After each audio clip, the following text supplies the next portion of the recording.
Hey everyone, and welcome back. We are taking another deep dive, and today we're going to be talking about Money and Beyond by Arnold Patent. Oh, wow. Yeah. Now, this book is from 1993. Okay. It might seem a little dated, but the ideas in it are timeless. Yeah. And Patent really gets into some interesting concepts about money, like he argues that money is simply energy, Hmm. and that true abundance is not really about your bank balance, Okay. but it's more about opening your heart and finding your purpose and really like understanding this idea of Oneness. that Yeah. we're all interconnected in some way. Yeah. I mean, What do you think about that? like, have you ever felt like something was holding you back financially? Or like maybe there's more to life than just chasing the next dollar? Well, yeah, I mean, that's something that Patton's work really gets at, like those big unspoken questions that a lot of us have, Yeah. about money and like our relationship to something bigger than ourselves. Right. He kind of redefines God as this universal energy, this love that connects us all. That's really interesting. And one of the first things that jumped out at me when I was reading the book was his statement that money is not power, but a reflection of it. Oh, yeah. And he says that money itself is actually just a tool, neutral, Neutral. like a hammer or a computer. It's the meaning we give it, Right. the value we attach to it, that gives it its power. Yeah. And that's huge because it makes you think about your own beliefs about money, right? Like, do you think that money equals security?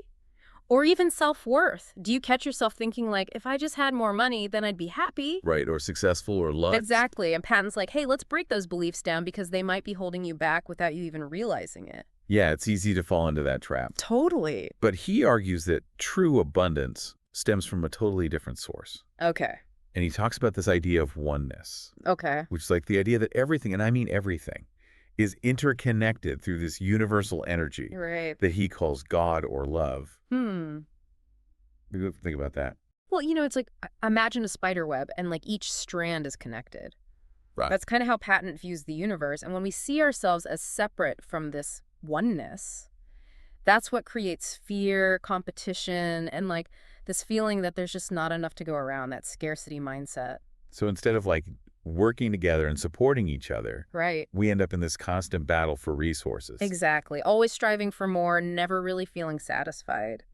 Patton says our natural state is actually one of unconditional love and mutual support, Yeah. but that we are conditioned by society to view life as a competition, like we're all on our own little islands. Well, and that brings us to the feeling exercise that he describes in the book. Oh, tell me about that. It sounds intense. Yeah, well, it's all about connecting with that like inherent love, and reclaiming your personal power.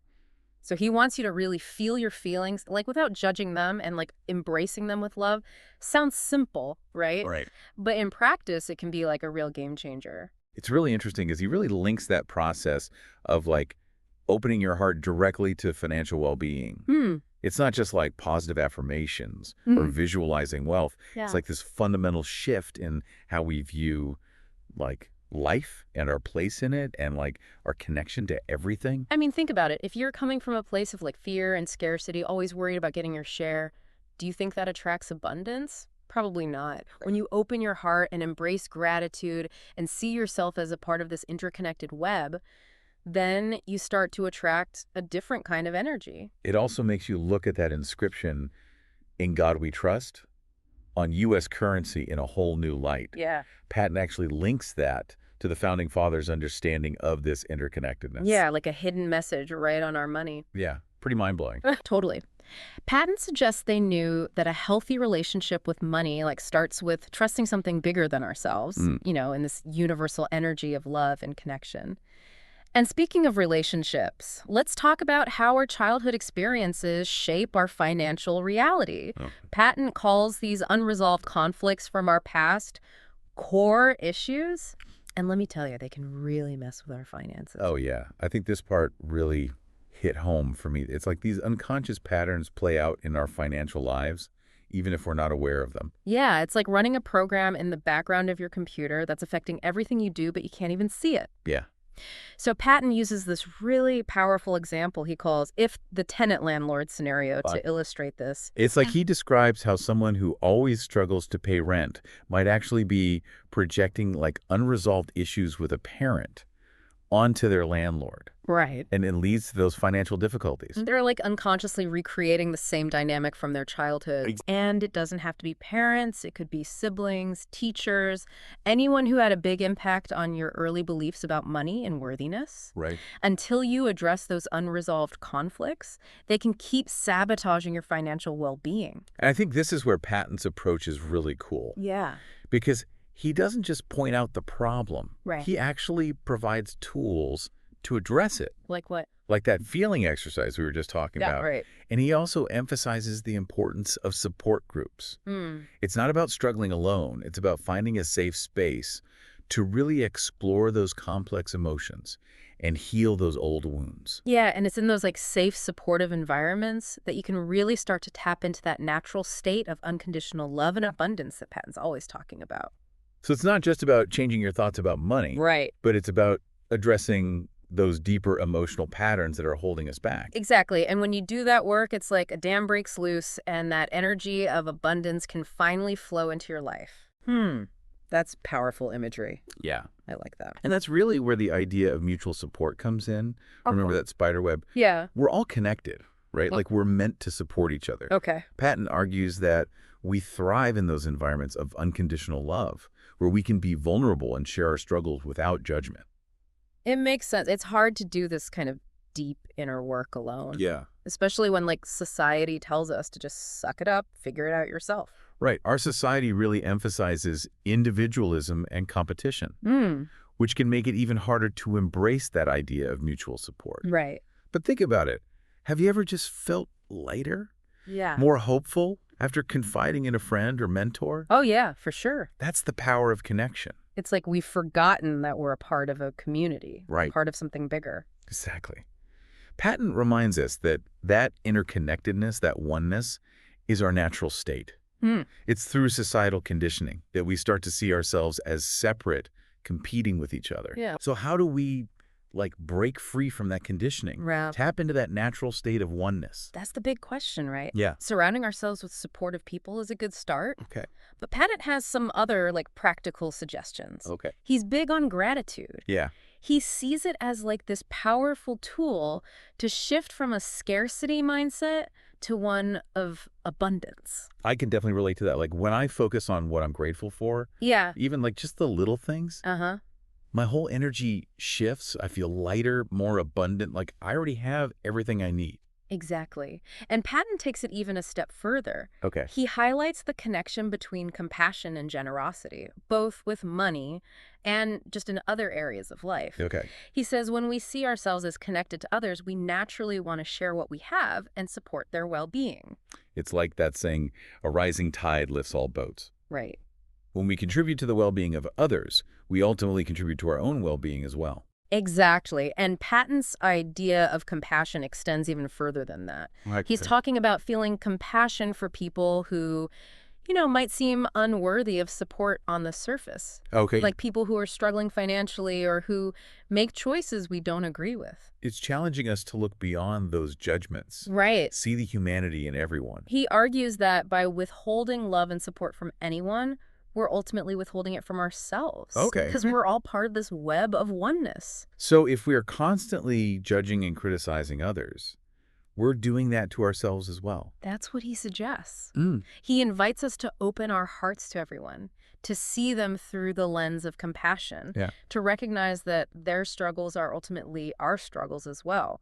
I think this is where things get really interesting because Patent links our relationship with money directly to our relationship with that universal energy of oneness, with what he calls God. Right. He even says that if we don't trust in a higher power, our relationship with money will reflect that lack of trust. And he points to that "In God We Trust" on U.S. currency as evidence that the founders understood this connection. Right.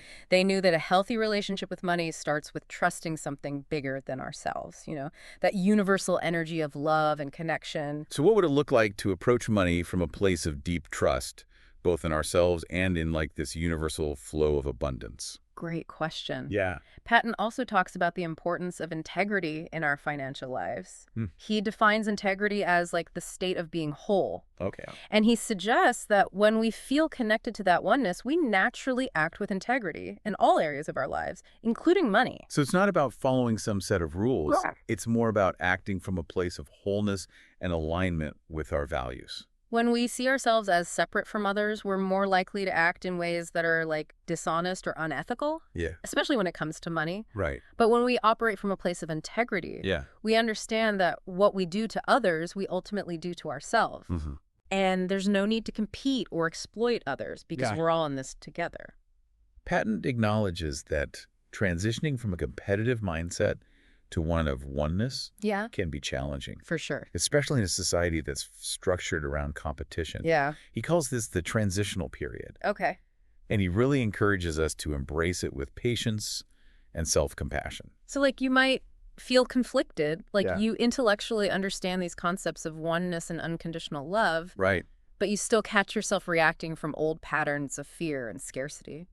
It's a process, not just like a light switch. Exactly. We've been conditioned for years to see life through a certain lens. Yeah. It takes time and effort to shift that perspective. So be gentle with yourself. Where do we even begin with that? Well, Patent emphasizes aligning with your life's purpose during this transitional period. Okay. He argues that when you feel connected to your purpose, it gives you like a sense of direction and helps you stay motivated when things get tough. How do we discover our purpose? Good question. Is there a step-by-step guide? He suggests it's less about like figuring it out intellectually Okay. and more about tuning into your feelings. When you feel inspired by what you're doing, Okay. when you feel that sense of joy and fulfillment, that's a good sign you're aligned with your purpose. Okay. It might not be some grand world-changing mission. Right. Could be something simple that just lights you up and brings you joy. So it's about following your heart, Yes, doing what lights you up. exactly. And he suggests that when you're aligned with your purpose, money will naturally flow into your life as a means to support you in fulfilling that purpose. So it's not about chasing the money. It's about aligning with your purpose and trusting that the money will follow. That's the idea. Okay. Focus on what matters most to you, let go of the fear of scarcity, and trust that the universe will provide the resources you need. This idea of surrender that he talks about really resonated with me. Yeah. He has a whole new perspective on it. Not at all what I was expecting. He's clear that surrender is not about weakness or giving up. Okay. It's actually a state of deep trust in the universe, in your own inner power, and in that interconnectedness of all things. So it's about letting go of control and trusting that we're being guided and supported even when things don't make sense Exactly. from our limited perspective. When you surrender to that flow of life, Yeah. you open yourself up to unlimited possibilities and allow the universe to work through you in ways that you couldn't even imagine. I also really liked how he talked about surrendering to others. Yes. That was intriguing. He argues that when we feel safe to be vulnerable with others, to share our fears and insecurities, we create those deeper, more authentic connections. So instead of trying to present this perfect image, Right. we allow ourselves to be seen, warts and all. Exactly. And he suggests that this willingness to surrender to others can be incredibly empowering because it allows you to tap into like a collective wisdom and support that goes beyond your individual limitations. So moving beyond that illusion of separateness, recognizing that we're all in this together. When you surrender to the truth of oneness, you tap into a limitless source of love, power, and abundance that's available to all of us. Now, this is a concept I've always struggled with. Hmm. The idea of recognizing the heroes in our lives, especially those who challenge us to grow. Yeah, It's hard to see the good in someone who's pushing your buttons, you know? totally. I hear that. Yeah. But Patent suggests that those who trigger us, those who bring up our core issues, Yeah. they're actually playing a crucial role in our growth and transformation. They're holding up a mirror, Okay. showing us what we need to heal. So instead of seeing them as the enemy, we can choose to see them as teachers. Exactly. By embracing those who challenge us, we open ourselves up to deeper levels of healing and transformation. That's a good way to look at it. It's like those resistance workouts at the gym. Oh, yeah. They're tough in the moment, Uh-huh. but they make you stronger in the long run. So Patton talks about these two levels of consciousness that we operate from. Okay. The conscious mind and what he calls mind with a capital M, which he defines as like God, or infinite intelligence. So, like, there's this powerful operating system running in the background, Yeah. but most of us are only using the basic programs. Right. He suggests our conscious mind is limited by its focus on the physical world, Okay. on past experiences and learned beliefs. Hmm. It's constantly trying to figure things out, analyze and control, which can lead to anxiety and a sense of scarcity. So our conscious mind is trying to keep us safe by clinging to what it knows, Right, even if those beliefs are actually limiting us. exactly. But mind, with a capital M, operates from a place of infinite wisdom, love, and support. So we have access to that. It's like having access to a supercomputer Oh, wow. that can process information and solve problems in ways our limited conscious mind can't even fathom. So how do we tap into that higher level of The consciousness? supercomputer. Yeah. Is there like a secret password? He says it's through our feelings. Her feelings. Remember the feeling exercise. Yeah. Our feelings are like our direct connection to this universal energy of love and intelligence. Okay. When we open our hearts and feel our feelings fully, we tap into that unlimited source of wisdom and guidance. So we need to like embrace them and allow them to guide us instead of trying to analyze them or push them away. Right. It's like using your emotions as a compass. I like that. When we resist our feelings, we block that flow of universal energy and limit ourselves to our conscious mind. But when we embrace them, we open up to a whole new level of understanding and possibility. So is the feeling exercise one way to connect with that higher level of consciousness? Totally. By feeling your feelings fully, without judgment, Okay. and opening your heart to them with love. Mm. You align yourself with the flow of universal energy and allow it to guide you. It's like surfing a wave. You're not fighting against the current. You're riding it, allowing it to carry you forward. This next part really blew my mind. Patent argues that our creativity is also a direct expression of this higher level of consciousness, of our connection to God or infinite intelligence. He suggests that true creativity flows from a place of openness and surrender, Right. a willingness to let go of control and allow this universal energy to work through you. It's like being a conduit, a channel for this creative force. So it's not about forcing ourselves to be creative. It's about creating the conditions for creativity to flow through us. Exactly. Okay. Quiet your conscious mind, open your heart, and trust that the inspiration and creativity you seek will flow through you naturally. Like creating a space for the muse to enter. I like that. Now, Patent doesn't shy away from addressing the system we live in. Okay. He critiques our current economic and social systems, Yeah. arguing that their focus on competition, hierarchy, and scarcity goes against our natural state of oneness and mutual support. He doesn't hold back, does he? He calls it like he sees it. He suggests this system creates a sense of separation and fear, which leads to competition for resources, exploitation of others, and a constant struggle for survival. Like a pressure cooker. Yeah, constantly building tension and anxiety. Yeah. He also talks about the dangers of placing money in a position of power, arguing that it leads to greed, corruption, and a disregard for human values. Like we've created a golden calf and we're all bowing down to it. Exactly. Wow. He suggests that when we prioritize profit over people, we create a system that benefits a select few at the expense of everyone else. So what does he propose? Does he have a solution? He envisions a system grounded in the principles of oneness, mutual support, and abundance, Okay. where everyone has access to the resources they need to thrive.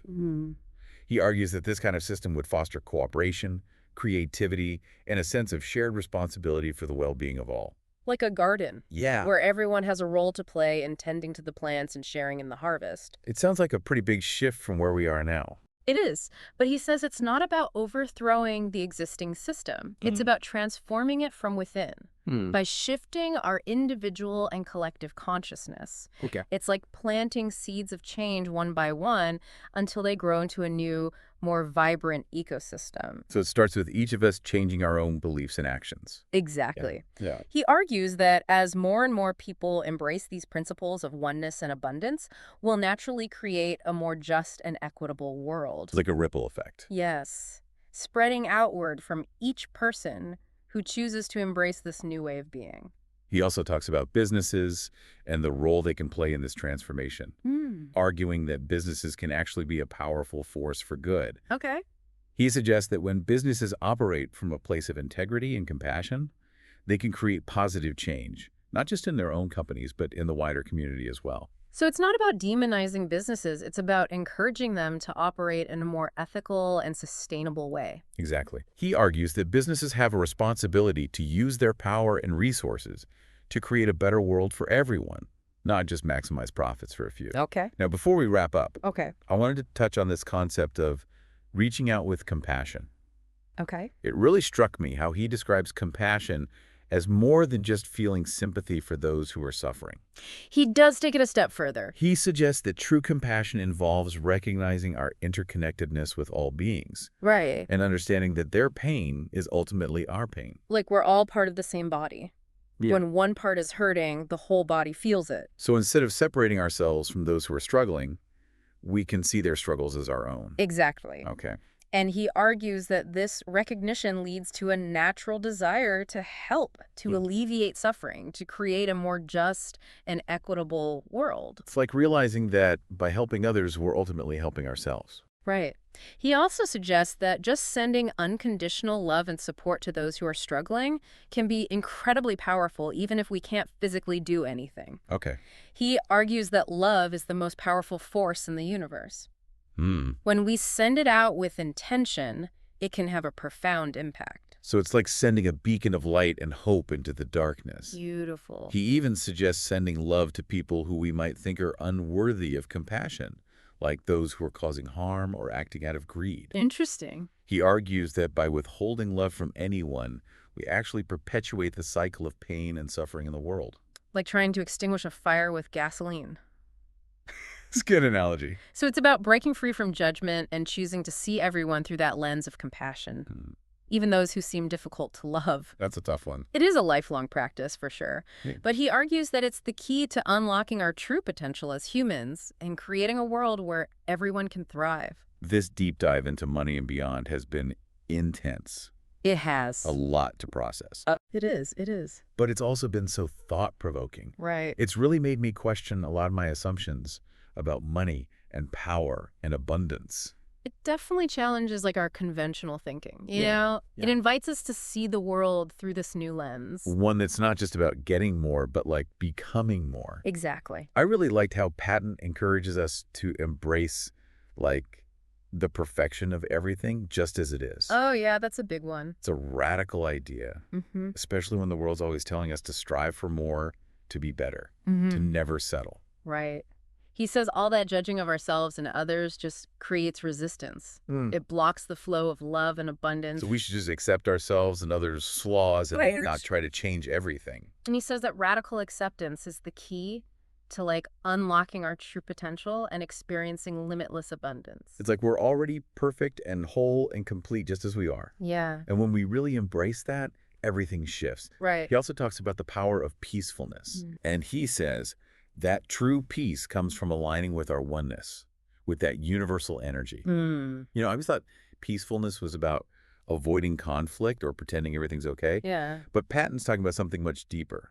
He's not talking about passivity or weakness. Okay. It's a state of deep inner strength and resilience. Okay. You're grounded in oneness so that even when challenges come up, and they will, Right. you can navigate them with grace and strength. It's not about the absence of storms, but about having a strong anchor to keep you steady, Exactly. even in the midst of the storm. And he says that this inner peace is the foundation for true happiness. It's not something you find outside yourself. It's something you cultivate within. And that brings us back to connection. Yes. We don't have to do this alone. Right. Patton talks about the importance of connecting with others who are also committed to living from a place of love and oneness. Supporting each other, we create this powerful collective energy that amplifies our individual efforts and accelerates our collective transformation.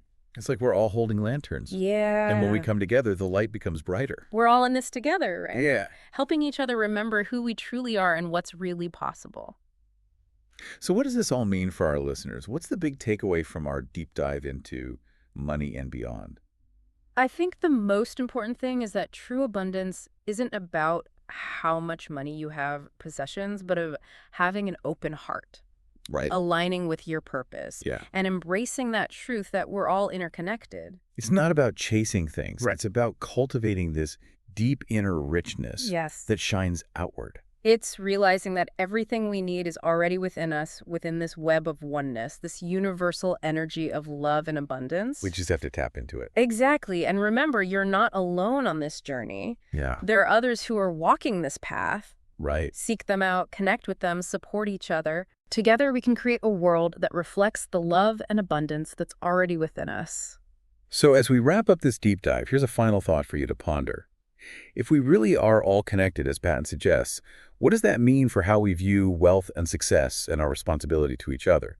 It's a question worth thinking about, and if you're interested in exploring these concepts further, check out Arnold M. Patent's Money and Beyond. Until next time, keep diving deep.